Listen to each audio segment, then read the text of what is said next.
traveler. Your curiosity brought you here. Some paths should never be followed, but let's start anyway.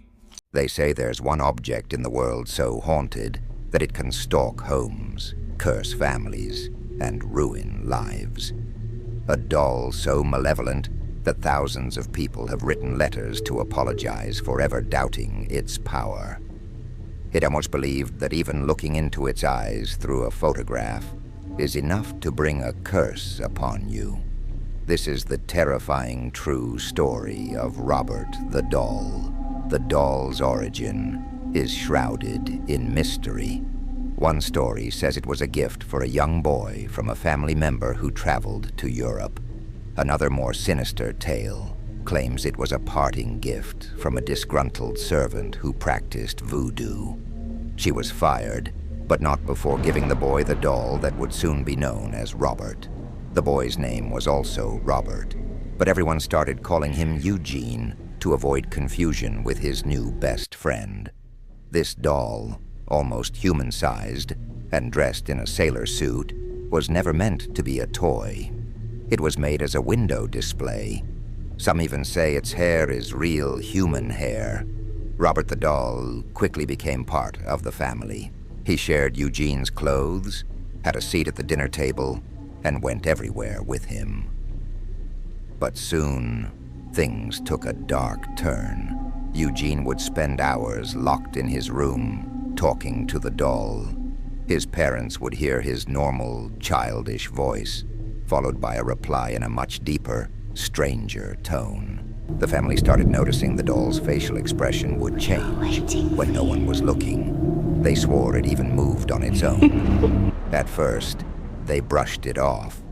But one day, they found Eugene's bedroom in complete disarray, with furniture overturned. When they asked what happened, Eugene's only response was, "Robert did it." Over the years, the doll seemed to encourage bad behavior. The family tried locking Robert in the attic, but the strange noises and activity never stopped.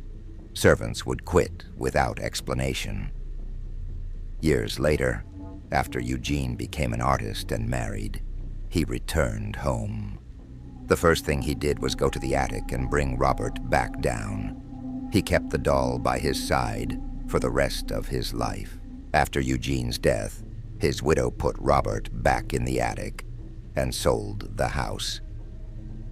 The new owner, Myrtle, immediately heard strange footsteps and laughter at night. She discovered the doll in the attic and brought it to her own home. But the paranormal activity only got worse. Within days, she donated Robert to the Fort East Martello Museum in Florida. Shortly after, Myrtle was found dead under mysterious circumstances. At the museum, Robert's reputation grew.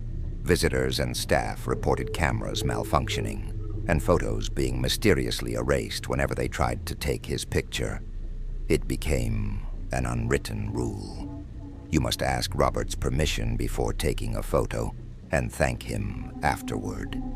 To this day, Robert the Doll sits behind glass, a relic of fear that continues to leave its mark on anyone brave enough to meet his cursed gaze. You made it through. Few ever do.